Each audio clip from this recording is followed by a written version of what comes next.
बोल रे सब बड़ा बडेरा, सब बड़ा बडेरा वो जी सब लोग लगाया वो जी ठाकरिया ने सदिया वो जी।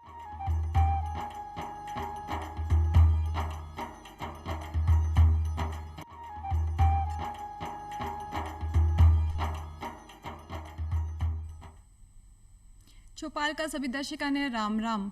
भाई आज आप कोई भी नयो कार्य शुरू करा या कोई भी नयो व्यापार शुरू करा, चाहे वो पशुपालन हो, खेती बाड़ी हो या लघु उद्योग हो, भी के लिए आपने वित्तीय ऋण की आवश्यकता पड़े और जिसके लिए आप बैंकों के कने जावा। लेकिन आपने केंद्र सरकार के द्वारा आपने किसान भाई बहना खातर बहुत सारा वित्तीय योजना बनाई गई है जिन भी लाभान्वित हो सके। ये योजना काई है, ये योजना की प्रकार कार्य करे और आपने किसान भाई बहन ज़्यादा से ज़्यादा योजनाओं की तरीकों फायदो ले सकें, सभी विषय पर आज आप बातचीत कर शा। और बातचीत करवा खातर आपने सागे जो मेहमान पधारा है वे है पवन मीना जी। पवन मीना जी, माँ के कार्यक्रम में आपको बहुत बहुत स्वागत है। पवन Meena ji bank of India के मायने मैनेजर है गांव दांतलियों। पवन जी, आज आपने चौपाल के माध्यम में आपने जो भी दर्शक आपनो कार्यक्रम देख रहा है बने आपा जो वित्तीय सुविधा जो सरकार के द्वारा बने दी गई है, केंद्र सरकार के द्वारा बने मिली गई है, भी पे चर्चा कर रहे हैं। तो सब पहले जब आप वित्तीय योजनाओं पे चर्चा कर रहे हो तो वो जानना बहुत ज़रूरी है कि वित्तीय समावेशन काई है और इको जो उद्देश्य है वो काई है, वो माँ के दर्शका ने आप बताओ। सबसे पहले तो मैं सभी किसान भाइयों और बहनों से राम राम नमस्कार कहना चाहूँगा। फिर जैसे कि आपने बताया वित्तीय समावेशन है क्या, ये जानना बहुत ज़रूरी है कि वित्तीय समावेशन क्या है। कि आज की तारीख में भी हमारे जो ग्रामीण क्षेत्र हैं उसमें जो हमारे किसान भाई बहन हैं काफ़ी संख्या में आज भी उनकी जो पहुंच है बैंकों तक सीमित है, बैंकों तक उनकी पहुंच नहीं है। और जो बैंक की जो सुविधाएं जो हमारी केंद्र सरकार द्वारा चलाई जा रही है उनका लाभ वो पूरी तरह से नहीं उठा पा रहे हैं, क्योंकि आज भी वो बैंकों में उनके खाते नहीं खुलवा पाए हैं जो कि केंद्र सरकार द्वारा प्रधानमंत्री जनधन योजना के द्वारा खोले जा रहे हैं। तो वित्तीय समावेशन से हमारा जो सरकार का आशय वो यही है कि हर व्यक्ति हर नागरिक उसका बैंक में एक बचत खाता होना चाहिए, जिससे कि जो सरकार की जो भी सुविधाएं, चाहे वो इंश्योरेंस की हो, बीमा की हो, चाहे वो कोई ऋण की हो, चाहे वो पेंशन की हो, वो सभी नागरिकों को, सभी किसान भाइयों बहनों को मिल सके। बिल्कुल सही बात है पवन जी, मैं आपकी बातों से सहमत हूँ कि भाई पहले बहुत सारा लोग यहाँ का जो खातों खुलवाता ही को नहीं है, बैंक में जाता ही को नहीं है। लेकिन जो प्रधानमंत्री जनधन योजना है इसके बाद में आप बताओ कि कितना फर्क पड़े है, कितना खाता लोगों का खुला है। आपा जैसे कि आपने बताया कि लोग जाते ही नहीं थे और बैंकों से जुड़ाव ही नहीं था, ये बिल्कुल सही कहा आपने कि लोगों का जुड़ाव नहीं था। लेकिन जब से जो भारत सरकार द्वारा जो प्रधानमंत्री जनधन योजना स्कीम चालू की गई है 2014 के बाद से, उसके बाद में लगभग बैंकों में 40 करोड़ लोगों के बचत खाते जनधन योजना के अंतर्गत खोले गए हैं। और आज आपने जब देखा होगा कि लॉकडाउन भी जो हुआ उसमें भी जो इन खातों से किसान भाइयों को और बहनों को जो ग्रामीण क्षेत्र में विशेषतः काफी लोगों को बहुत ही ज्यादा लाभ मिला उनको। जी, ये योजना के थ्रू काफ़ी लाभ मिले और लोग काफ़ी खुलवाया है खाता। तो जी हाँ, अगर कोई बीमा को भी कोई प्रावधान है क्या मैंने, क्योंकि देखो है ना आजकल बीमा बहुत ज़रूरी है, तो बी के लिए आप मगर दर्शकों ने बताओ कि बीमा कितना ज़रूरी करवा रो और सरकार के द्वारा, केंद्र सरकार के द्वारा कौन सी योजना है जो किसान भाई बहन है बीमा करा सके। आपने बिल्कुल सही कहा कि जो बीमा कितना जरूरी है, कि आज भी जो हमारे ग्रामीण क्षेत्रों में जो किसान भाई बहन है या ग्रामीण नौजवान है वो बीमा को लेकर जागरूक नहीं है और बीमा की सुविधाएं वो नहीं ले रखा है। तो जैसे कभी भी कोई आकस्मिक कोई दुर्घटना या कुछ ऐसा हो जाता है तो परिजनों को काफ़ी चुनौतियों का सामना करना पड़ता है। उसी चुनौतियों से निपटने के लिए और ताकि कभी कोई ऐसी आकस्मिक घटनाएं घटित हो जाए तो उनको लाभ देने के लिए सरकार ने प्रधानमंत्री सुरक्षा बीमा योजना, जो कि 18 वर्ष से लेकर 70 वर्ष तक का व्यक्ति उसको अपने बचत खाते के माध्यम से बैंकों से ले सकता है, जिसका प्रीमियम मात्र 12 रुपये वार्षिक है। जो दूसरी जो सरकार की जो स्कीम है वो प्रधानमंत्री जीवन ज्योति बीमा योजना है, उसका जो वार्षिक प्रीमियम वो 330 रुपये है। जो हमने जो बात करी 12 रुपये वाली जो प्रीमियम की बात करी उसमें दुर्घटना बीमा है, और जो 330 रुपये वाले जो प्रीमियम की हमने वार्षिक प्रीमियम की जो बात करी उसमें वो प्राकृतिक मृत्यु भी अगर किसी व्यक्ति की अगर हो जाती है तो उसको परिजनों को 2 लाख रुपए तक की राशि बीमा के रूप में मिल जाती है। जी, तो जी पवन जी आप बात करें बीमा की, आप बात करें तो अभी कहीं पे मौसम में बहुत बदलाव हो रहा है, कदम बहुत ज़्यादा बारिश आ जावे, जी ओला पड़ जावे, तो इन का में सरकार के द्वारा कोई जो खेती बाड़ी ने सिंचाई ने ले भी कोई बीमा योजना है। हाँ, जैसे हम बात करते हैं कि बीमा की किसान फसली बीमा के बारे में जब हम बात कर रहे हैं तो जैसे किसान क्रेडिट कार्ड है, तो जी। किसान क्रेडिट कार्ड में जैसे फसल का ऋण तो किसान भाई हमारा उसमें से उसको मिल जाता है, लेकिन उसको हमेशा एक चिंता सताई रहती है कि अगर मौसम कभी भी अगर खराब हो गया तो फसल अगर मेरी खराब हो गई तो उसको कैसे उसका सामना करेगा वो। तो उसके लिए हमारी जो केंद्र सरकार है उसके द्वारा प्रधानमंत्री फसल बीमा योजना चलाई जा रही है जी। और उसका सभी किसान भाई लाभ ले सकते हैं। कि जैसे कि मैं बताना चाहूंगा आपको कि अभी पहले तो ये एक अनिवार्य रूप से ये सेवा थी, अनिवार्य रूप से जो स्कीम थी, लेकिन अभी इसको अनिवार्य न करके किसान के ऐच्छिक रूप से कर दिया है। तो किसान भाई चाहे तो इसका लाभ ले सकता है, चाहे तो नहीं ले सकता है। लेकिन किसान भाइयों से मैं ये अनुरोध करूंगा कि इसका लाभ अवश्य लें, क्योंकि जो मौसमी जो चुनौतियां अभी आ रही है कि फसल अगर खराब हो जाती है तो उनसे निपटने के लिए फसल बीमा, अपनी फसलों का जो बीमा है वो जरूर करवाएं, ताकि ऐसी कोई भी परिस्थिति अगर पैदा हो तो आपको नुकसान ना हो। तो वो बीमा जो है वो की तरीका हुआ है, कहीं कहीं कागज पाना चाहे ई के मायने इसमें जो बीमा है उसमें कागज तो देखिए, अगर आपने जो किसान कार्ड सुविधा आपने ले ली है जी। तो उसको लेने के बाद ज्यादा कोई कागजों की जरूरत नहीं है। अगर किसी ने लोन अगर बैंक से किसान कार्ड नहीं बनवा रखा है तो भी वो फसल बीमा के पोर्टल पे जाके खुद भी स्वतः भी ले सकता है। अन्यथा अगर जिसका अगर ऋण सुविधा अगर उसने बैंकों से ले रखी है किसान कार्ड की, तो बैंकों के माध्यम से भी वो सुविधा का लाभ ले सकता है। जी। तो ये किसान कार्ड बनवाबो अनिवार्य है, लेकिन ये किसान जो कार्ड है वो किया बने और किस उम्र के जो किसान भाई है को बन सके, इनमें कोई उम्र को भी कोई दायरो है? किसान कार्ड लेने के लिए उम्र का दायरा ये है कि 18 वर्ष से ज्यादा व्यक्ति की उम्र होनी चाहिए, उसके नाम से जमीन होनी चाहिए, और उसको लेने के लिए बहुत ज्यादा कागजों की जरूरत नहीं है। जो हमारी जमीन के जो कागज हैं, जैसे कि जमाबंदी है, हमारा कसरा गिरदावली है, जो नक्शा है, जो हमारे को पंचायत में पटवारी द्वारा हमको आसानी से मिल जाता है, किसान भाई वो लेके बैंक में जाए और जो भी उनकी जितनी जमीन है उसके हिसाब से उनकी किसान क्रेडिट कार्ड लिमिट का लाभ ले सकते हैं। जी। तो यहाँ जी को कोई ऑनलाइन भी कर सका या अपन बैंक में ही जाना पड़सी? किसान कार्ड लिमिट लेने के लिए हमको बैंक में ही जाना पड़ेगा। बैंक में। और कोई हेल्पलाइन वगैरह भी है जी के बारे में किसान भाई आपने फोन कर भी पतो कर सके कि? वैसे तो जो सरकार है, हमारी केंद्र सरकार है, उसके द्वारा किसान संपर्क पोर्टल है, वहां से भी आप जानकारी ले सकते हैं। अच्छा। और बैंक में भी जाके आप सीधे जानकारी ले सकते हैं। अच्छा, आप बैंक में भी जा ले सका, और जो अपना हेल्प नंबर है बी के द्वारा नंबर के द्वारा भी ले सकते हैं। अच्छा, बी के द्वारा भी ले सका। तो जी आप अभी आप बात कर ली, बीमा की बात कर ली कि भाई सरकार के द्वारा बहुत सारा जो भी अपने किसान भाई बहन है बाकी के लिए बहुत सारे बीमा की योजना है, सरकार बहुत सारी योजना चला भी रही है केंद्र सरकार। साथ ही मैं आपने वो पूछ चाहूँ कि जी हाँ है ना, आपने पशुपालन जो है, पशुपालन और लघु उद्योग जो है गाँव में आय को एक बहुत बड़ा साधन है। तो पशुपालन और पशुपालकों के लिए सरकार, केंद्र सरकार के द्वारा कौन सी योजना बनाई गई है और ये योजना के तरीकों लाभान्वित है वहाँ के खातर, आप बताओ। जैसे कि अभी हम बात कर रहे थे कि किसान क्रेडिट कार्ड, मैं आपको बताना चाहूंगा कि हमारी जो केंद्र सरकार है उसने अभी 2019 से कुछ बदलाव किए हैं कि जो किसान कार्ड की लिमिट है पहले फसली ऋणों के लिए ही मिलती थी, लेकिन हमारे किसान भाइयों की आय को बढ़ाने के लिए, जैसे कि हमारे प्रधानमंत्री जी का उद्देश्य है कि उनकी आय को दुगना करना है, उसके लिए किसान क्रेडिट कार्ड में अब मत्स्य पालन और पशुपालन दो सेवाओं को, दो सुविधाओं को और जोड़ दिया है, जो किसान क्रेडिट कार्ड के अंतर्गत ही उन सुविधाओं का आप लाभ ले सकते हैं। तो उसके लिए ज्यादा नहीं है कि जैसे कोई भी किसान भाई बहन हमारे अगर पशुपालन का धंधा करते हैं, दूध का बेचान करते हैं, वो इन सुविधाओं का लाभ ले सकते हैं। और जहां आपने अपना अगर किसान क्रेडिट कार्ड अगर फसल के लिए अगर ले रखा है, वहीं पर आप पशुपालन के लिए भी लोन उसी बैंक से आपको मिल सकता है। तो वो जो ऋण है वो की तरीका ले सका, हाँ आप बैंक में जा कहीं अपन कहीं प्रोसेस को गुजरना पड़सी, ओ माँ के दर्शका ना बताओ। प्रोसेस इसमें जैसे कि ज़्यादा प्रोसेस नहीं है कि कोई व्यक्ति अगर उसकी जो सुविधा के अनुसार या उसकी जितनी ज़रूरत है कि जिसको किसी को अगर 2 पशु लेने हैं, जैसे 2 गाय लेनी है, उसके हिसाब से एक आवेदन आपको बैंक शाखा में करना है कि मुझे 2 गाय या 4 पशु लेने हैं और अब डेयरी का मेरे को जो पशुपालन का मेरे को धंधा करना है, तो उसके लिए आप आवेदन देके सीधा शाखा से संपर्क करके, बैंक शाखा से संपर्क करके आप इन सुविधाओं का लाभ आराम से ले सकते हैं।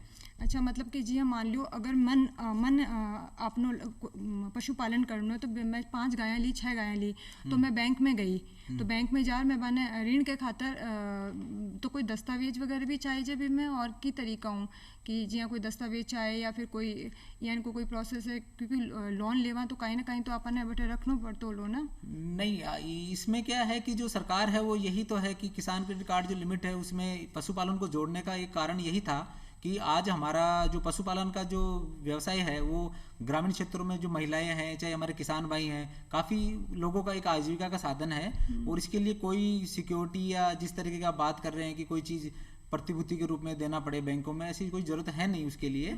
आपको जाके जैसे आपने बताया कि 2 गाय या 4 गाय या 6 पशु जो भी लेने हैं, आपको एक आवेदन बैंक शाखा में देना है और जो भी उसका मूल्य होगा उसके अंतर्गत आपको उसका लोन मिल जाएगा। और कितने तक को ऋण मिल जावे एक महीने? हमें किसान क्रेडिट कार्ड में देखो, जो किसान क्रेडिट कार्ड की जो स्कीम है वो मुख्यतः 3 लाख रुपए तक की है। भाई इसमें जो 3 लाख रुपए तक की जो राशि है उस पर सरकार उसमें सब्सिडी भी, जो ब्याज पर है सब्सिडी, वो भी देती है। तो मुख्यतः 3 लाख रुपए तक का ही इसमें प्रावधान है। लेकिन उसके ऊपर भी पशुपालन के लिए अगर और लोन चाहिए तो किसान भाई बहन हमारे ले सकते हैं। अच्छा, तो जी हाँ, जो पुरुष और महिला है बात बराबर ही है ऋण की सुविधा या अलग अलग है? नहीं, इसमें दोनों के लिए बराबर ही है। ठीक है। और जी आप मुद्रा लोन की अगर आप बात करें, जी अभी आप बता दियो कि जन धन योजना के माध्यमों जो आपने किसान भाई भी बहुत खाता खुलवाया है, माने सरकार के द्वारा सिंचाई ने, खेती ने लिए बहुत सारी बीमा की सुविधा दी गई है। तो साथ में मैं आपको पूछना चाहूँ, मुद्रा लोन कहीं है और इको अपना जो किसान भाई है भी की तरीकों से ज़्यादा फायदा उठा सके, आप माँ के दर्शकों ने बताओ। प्रधानमंत्री जो मुद्रा योजना है, देखिए इसमें क्या है कि जो ग्रामीण क्षेत्र है या शहरी क्षेत्र है, जो भी कोई किसान भाई बहन है, जो भी कोई नौजवान युवक है, अगर वो रोजगार का शुरू करना चाहता है तो उसके लिए प्रधानमंत्री मुद्रा योजना में लाभ ले सकता है। अब मैं इसमें आपको ज़्यादा बताना चाहूँगा कि इसमें भी जो सरकार ने है 3 श्रेणी में इसको प्रधानमंत्री मुद्रा योजना को बांटा है। जैसे एक जो छोटा कोई उद्यमी है जिसको 50,000 रुपये तक की अगर कार्यशील पूंजी चाहिए तो उसको शिशु की कैटेगरी में बांटा है। उसके बाद में 50,000 से 5 लाख तक के जो ऋण है उसको किशोर के रूप में बांटा है। और 5 लाख से लेकर 10 लाख तक के जो लोन है वो तरुण के रूप में बांटा है। तो कोई भी किसान भाई या कोई भी नागरिक अगर इस चीज का अगर लाभ लेना चाहता है तो वो प्रधानमंत्री मुद्रा योजना के अंतर्गत अपना उद्योग प्रारंभ कर सकता है और बैंकों से वित्तीय सहायता ले सकता है। ठीक है, तो की तरीकों इको फायदा उठा सके वो आप मांगे बताओ कि बैंक में की तरीकों अपन जार मुद्रा लोन ले सका। हाँ, प्रधानमंत्री मुद्रा लोन लेने के लिए इसमें दोनों ही तरीके हैं कि एक तो आप ऑनलाइन माध्यम से भी आवेदन बैंक में कर सकते हैं। आप ऑनलाइन माध्यम से अगर आवेदन करते हैं तो उसमें आप जिस बैंक शाखा से जो भी आपके नज़दीक है वहाँ के लिए आप आवेदन कर सकते हैं, या सीधे जहाँ आपका बचत खाता है, जहाँ से आप अपनी बैंकिंग सुविधाएं ले रहे हैं वहाँ जाके भी आप सीधा आवेदन कर सकते हैं। तो ऑनलाइन आवेदन की प्रकारों से ऑनलाइन आवेदन करने के लिए इसमें जो PSB 59 पोर्टल है, एक पोर्टल के माध्यम से आप आवेदन कर सकते हैं। अच्छा, भी पोर्टल के माध्यम से आप आवेदन कर सको। और जी हाँ, अभी आप बात करें किसान सम्मान योजना की, तो वो कहीं है, इसके बारे में बताओ। जैसे अपन पहले बात कर रहे थे कि जो किसान क्रेडिट कार्ड की हम बात कर रहे थे, और जैसे कि मैंने आपको पहले बताया था कि हमारी सरकार का जो उद्देश्य है वो ये है कि किसानों की जो आय को कैसे बढ़ाया जाए। और किसानों की इसी कड़ी में किसानों को लाभ देने के लिए जो किसान सम्मान योजना केंद्र सरकार द्वारा चालू की गई है, इसमें वार्षिक रूप से किसानों को 6,000 रुपये का मानदेय दिया जाता है, जो कि उसे 3 किस्तों में 2-2 हज़ार रुपये की समान किस्तों में उसका भुगतान उसके बचत खाते में सीधा कर दिया जाता है। कितने टाइम के महीने? ये 4-4 महीने के बाद में उसका 2-2 हज़ार रुपये का भुगतान हमारे किसान भाइयों के खाते में कर दिया जाता है। अच्छा, 4-4 महीना के अंतर के महीने 2-2 हज़ार को भुगतान जो किसानों के। ठीक है। और जी हाँ, अब तो आप बात कर ली मुद्रा लोन के बारे में। अब जी स्वयं सहायक समूह जो है, जो अपने गांव की महिलाएं हैं जो लघु उद्योग वगैरह चलावे है, तो इनमें आ योजना कहीं है केंद्र सरकार की, और इन बे महिलाओं की तरीकों से ज़्यादा फायदा उठा सका है, आप बताओ। स्वयं सहायता समूह में देखिए, मैं पहले तो आपको ये बताना चाहूँगा कि ये बहुत ही अच्छी एक योजना है। और जो हमारी जो ग्रामीण क्षेत्रों में जो हमारी जो महिलाएं हैं, जो शहरी क्षेत्रों में हैं या जो पुरुष हैं, इसका जो योग्यता है वो ये है कि जो कम से कम 10 महिलाएं, अधिकतम 20 महिलाएं एक समूह का निर्माण करती हैं, और समूह बना के उस समूह का कोई भी अपने हिसाब से अपनी सुविधा के अनुसार उसका नाम रख के और वो बैंक में एक बचत खाता खोल सकती हैं। बचत खाता खोलने के बाद उसमें जो भी उनका जो समूह के सदस्य हैं वो उसमें अपना जो भी अंशदान जो जमा कराती हैं, बचत जो करती हैं वो जमा करा सकती हैं, और उस पर ब्याज भी उनको मिलता है। और आपस में अगर उनको किसी चीज़ की ज़रूरत है, कोई भी उद्यम करने की ज़रूरत है, तो जो अपने बचत में से ही वो दूसरे सदस्यों को लोन देके उसमें अपना उद्यम बढ़ा सकती हैं। अगर फिर भी अगर उनको अगर जैसे और कोई जैसे मान लीजिए समूह में अपने उनको और आजीविका को बढ़ाने के लिए अगर जैसे उनको सिलाई का उद्योग प्रारंभ करना है तो उसके लिए ज्यादा लोन अगर चाहिए उनको तो वो बैंक से भी सहायता ले सकती हैं। तो बैंकों की प्रकारों सहायता ले सके बे, क्योंकि वो तो एक समूह में महिलावां चलावे है, जो भी है जी 5 महिला 4 महिला एक समूह में चलावे, तो इन जो लोन लेबा को जो तरीको है, ऋण लेबा को जो बैंक तरीको वो कहीं है। जैसा कि मैंने आपको बताया कि इसमें जो सदस्य हैं लगभग 10 सदस्य होते हैं कम से कम, तो उनका एक बचत खाता बैंक में होता है। उस बचत खाते के माध्यम से ही जैसे जो भी उनका उद्देश्य है, चाहे वो सिलाई का हो, चाहे और कोई भी किसी भी प्रकार का काम हो, उसके लिए वो लोन ले सकती हैं। उसके लिए उनको बैंक में आवेदन करना है और उनकी जो भी आवश्यकता के अनुसार उनको लोन बैंक से मिल सकता है। जी, तो आप बात कर ली कि भाई जो भी अपना किसान भाई बहन है बे की तरीकाओं है ना, क्या नाम है, किसान क्रेडिट कार्ड के माध्यम फायदो ले सके है, और की तरीकों बैंक के मायने आपनो खातो होना बहुत ज़्यादा ज़रूरी है।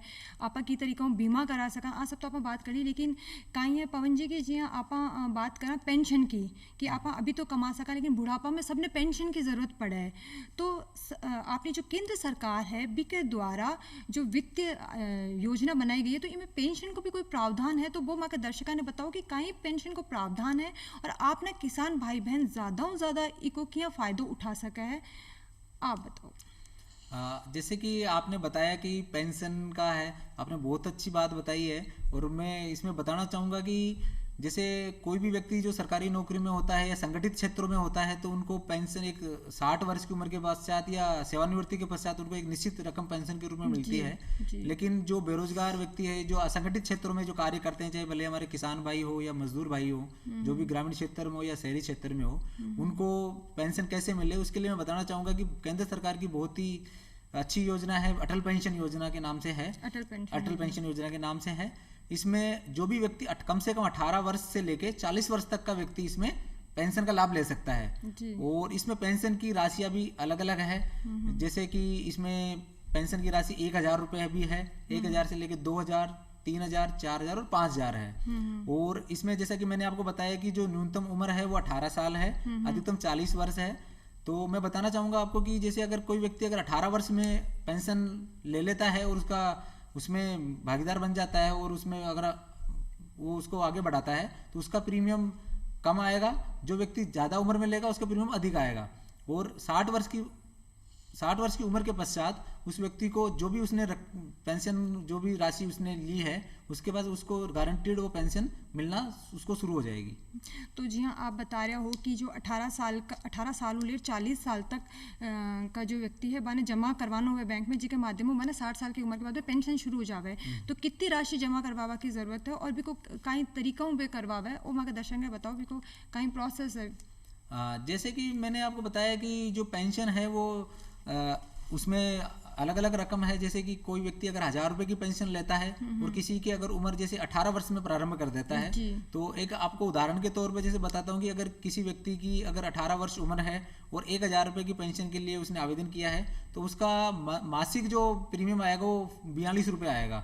उसी प्रकार उम्र के हिसाब से प्रीमियम और उसके हिसाब से प्रीमियम चलता है अपना, और उस प्रीमियम का भुगतान उसके जो भी बचत खाता है बैंक में उससे मासिक या त्रिमासिक या अर्धवार्षिक या वार्षिक जिस किस्तों में भी जो करना चाहे वो उसमें कर सकता है। जी, तो बी के लिए भी तो कोई दस्तावेज या भी कोई बेचाया चाहे तो हुला ने बैंक के मायने जब वो जमा करे पेंशन शुरू करवा खातर तो उसके लिए दस्तावेज जैसे बैंक में बचत खाता, जैसे हम बात कर ही चुके हैं कि बचत खाता बैंक में होना चाहिए। बचत खाते के अलावा एक सिंपल आपको एक साधारण एक फॉर्म भरना है पेंशन योजना का और उससे वो लाभ आप ले सकते हैं। जी, तो जी 60 साल के बाद में कितनी पेंशन शुरू हो जावे एक आम व्यक्ति की?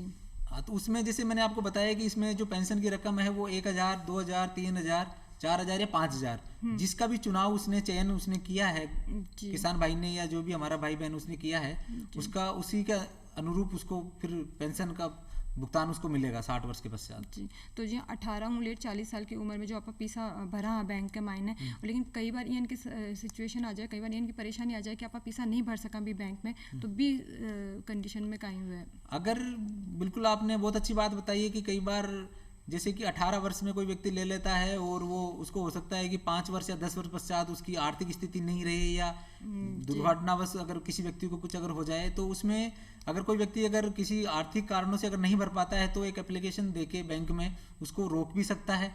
जी। तो उसका जो भी पैसा उसमें इकट्ठा हुआ है, जो कि केंद्र सरकार के PFRDA डिपार्टमेंट के माध्यम से संचालित होता है, उसमें उसको ब्याज के साथ उस पैसे का भुगतान वापस उसको बचत खाते में मिल जाएगा।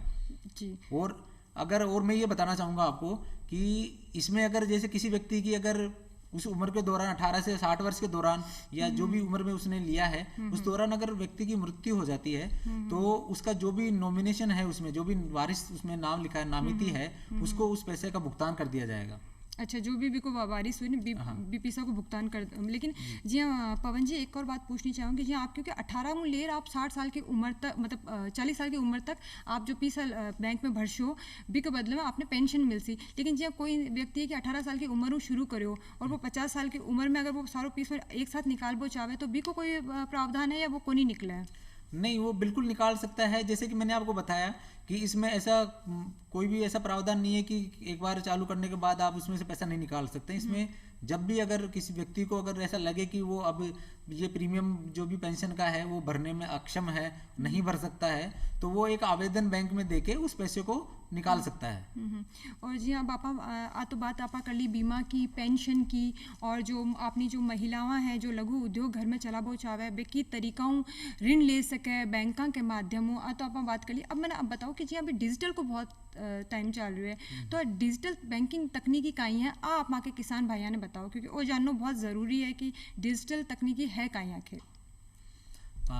जैसे कि आपने बहुत अच्छी बात बताई है कि डिजिटल तकनीक, जैसे कि इसके ज़्यादा महत्वता का पता हमको नोटबंदी के बाद चला है जी। कि नोटबंदी के बाद जो डिजिटल तकनीक और डिजिटल पेमेंट जो चालू हुए हैं, जो भी हम इसका लाभ ले रहे हैं, उसमें अचानक से वृद्धि हुई है और हम आज की तारीख में हर व्यक्ति किसी न किसी प्रकार से डिजिटल पेमेंट का उपयोग कर ही रहा है। लेकिन मैं हमारे किसान भाइयों और बहनों को बताना चाहूँगा कि जब भी आप ये डिजिटल पेमेंट का उपयोग करें, थोड़ी सी सावधानियां बरतें इसमें, क्योंकि अभी थोड़ा सा इसमें किसान भाइयों या जो भी हमारे जो ग्रामीण क्षेत्र के युवा हैं या जो भी हमारे भाई हैं उनके साथ काफ़ी धोखाधड़ी भी हो जाती है। तो मैं आपको एक ही सुझाव दूंगा कि कभी भी अपना जो भी डेबिट कार्ड या ATM कार्ड आप यूज़ करते हैं, उसकी जो गोपनीय जानकारियां हैं वो किसी के साथ भी साझा नहीं करें, किसी को भी बताएं नहीं।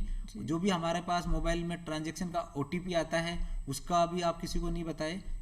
ये इन सावधानियों का आप ध्यान रखें। ये बहुत बहुत ज़रूरी है कि आप सावधानों को ध्यान रखें कि भाई आप कोई भी ATM आपने कोई भी कार्ड को कोई भी आपने फ़ोन के ऊपर आपने कोई भी OTP आवे तो वो आपने कोई ने भी नहीं बताना, क्योंकि बिना आपने गुप्त रखना है, क्योंकि वो आपने बैंक को संबंधित जानकारी जो है वह के द्वारा कोई भी निकाल सके। एक आप जी आजकल ऑनलाइन पैसा भी आदान प्रदान करा जो गूगल पे होगो के बारे में भी आप दर्शकों ने बताओ कि तरीका आप सेफ रख सका। जैसे कि मैं आपको उदाहरण बताऊँ, आपने जैसे कई डिजिटल प्लेटफॉर्म है जिनमें से मैं हमारी जो केंद्र सरकार है, भारत सरकार है, उसके द्वारा भीम पे का भी उपयोग किया जा रहा है। भीम पे है, उसमें जैसे कि हमने बताया पहले कि हर व्यक्ति का बचत खाता होना चाहिए, बचत खाते में उसको ATM कार्ड की सुविधा होती है। तो जो जैसे कि हम भीम पे का हम अगर उपयोग करें तो उसके माध्यम से हम किसी भी बैंक के खाते में हम सेकंडों में पैसा भेज सकते हैं किसी को भी। बहुत बढ़िया पवन जी, आज आप मार्गदर्शिका ने जो केंद्र सरकार की जो वित्तीय योजना है वहाँ के बारे में बहुत अच्छी जानकारी दी हो, बहुत अच्छी अच्छी बातें बताई हो। आप हमारे कार्यक्रम में पधारे, आपको बहुत बहुत धन्यवाद। आज के चौपाल में बस इतना ही, फिर मिलना एक नई चौपाल में एक विषय के साथ, नए विषय के साथ। राम राम साहब।